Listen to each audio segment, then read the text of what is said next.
How's it going, lads? What is the crack? I'm back with another podcast. Funnily enough, I never really planned on doing a podcast. I didn't really think I'd enjoy it. I love video production and all that kind of thing, but a lot of people have been asking for a podcast, so here we go. So today we're going to chat about one of the most well-known groups in Irish history, the men that need no introduction, the infamous Black and Tans.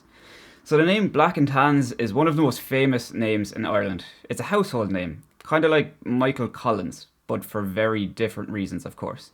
But my point is, even if you don't know exactly who they are, what they did, or where they came from, in Ireland we are brought up knowing this name from a very early age. It's passed down through generations of people, and I've known about the Black and Tans probably since I'm about 5 years old. So today I'm going to run through some of the important questions, I guess. So why were the Black and Tans in Ireland? Where did they get their name? Who were they? Where in Ireland were they sent to? And why are they so famous in Ireland? So let's jump right in with number one, right? The main question. Why were they in Ireland? So let's jump back to the year 1919, right? The War of Independence began on the 21st of January with the Sala Headbeck ambush in Tipperary. 8 Irish volunteers, including big names like Dan Breen, Sean Tracy, Sean Hogan, they ambushed 2 RIC constables. The RIC were transporting gelignite from Tipperary town to Sala Headbeck quarry. The IRA were waiting at Sala Headbeck for 6 days, and this is January, don't forget. They must have been frozen in that weather. As the RIC men came, they arrived with a horse and cart, and on that horse and cart was the 3 boxes of gelignite. The IRA shot and killed the 2 men, and they were actually 2 Irish men. They stole the gelignite, and the volunteers went on the run.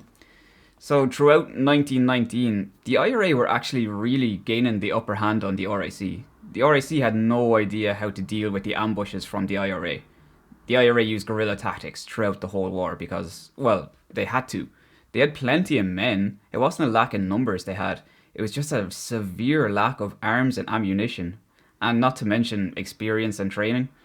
So morale in the IRA was pretty high, and the RIC were beginning to crumble. So in January 1920, the RIC, under Winston Churchill's orders, began recruiting men from Great Britain to boost the numbers in the RIC and bring the fight to the IRA. They recruited about 13,000 men, right? The RIC was only 10,000 at the time, so they over doubled the police force in that time.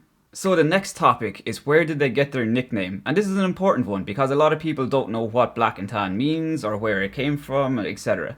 So when the men began arriving in March 1920, the RIC had a lack of the RIC uniforms because seamstresses in Ireland were on strike. So they very quickly ran out of uniforms. And don't forget, they over doubled the police force. So obviously they weren't going to have a surplus of that many uniforms available, right? So the new recruits, they wore a mixture of the RIC cap and tunic, along with the British military khaki trousers, i.e. black and tan. Now, the RIC uniform technically wasn't black, it was a bottle green colour, but to be honest, if you see a picture of the RIC uniform, the green is so dark, it looks black, to be honest. So that's where the name came from. Now, the name Black and Tan became kind of official when a Limerick Echo newspaper journalist by the name of Christopher O'Sullivan, he's witnessed his first Black and Tan constable at Limerick Junction in Tipperary, and he reported the following in the newspaper. He measured up to about 5'6" and could scarcely weigh 10 stone. I would associate him with the Palace Green Scarteen hunt to judge by the colour of his cap and trousers. Now, if you don't know what the Scarteen hunt is, you're probably thinking, what the hell is that?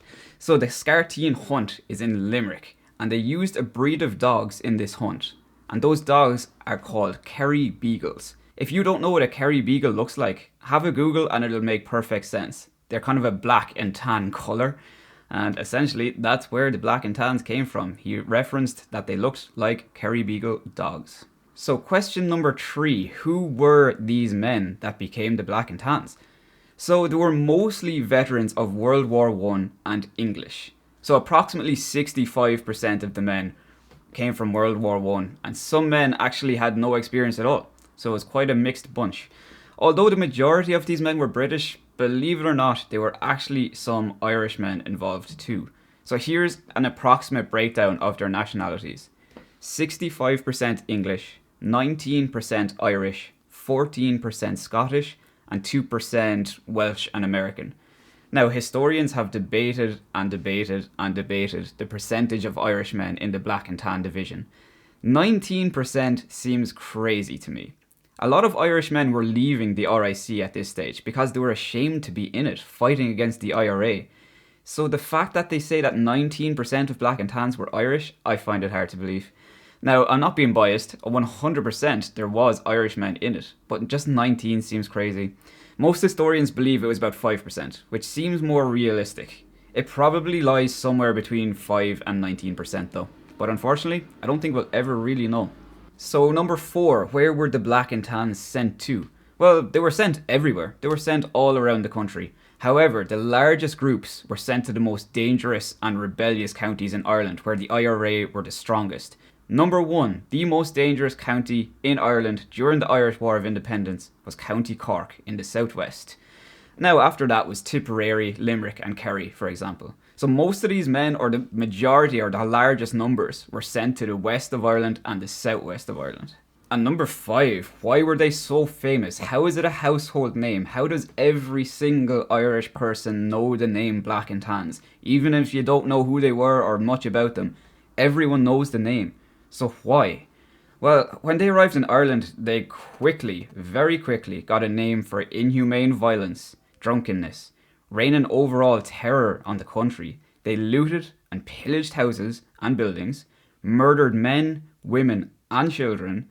They would drive through the countryside on their Crossley tenders and fire shots at farmers working in fields, just for fun. There's one example where they shot a mother and child that was standing at the front of their house.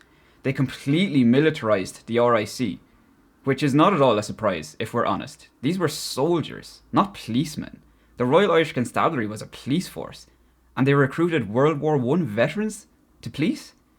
But hey, would you honestly believe that this wasn't well planned out by the British and they knew exactly what they were doing? Of course they knew what they were doing. But as feared as these black and tans were in Ireland, the IRA were not going to go down without a fight. There is one quote by Dan Breen that just will stick with me forever.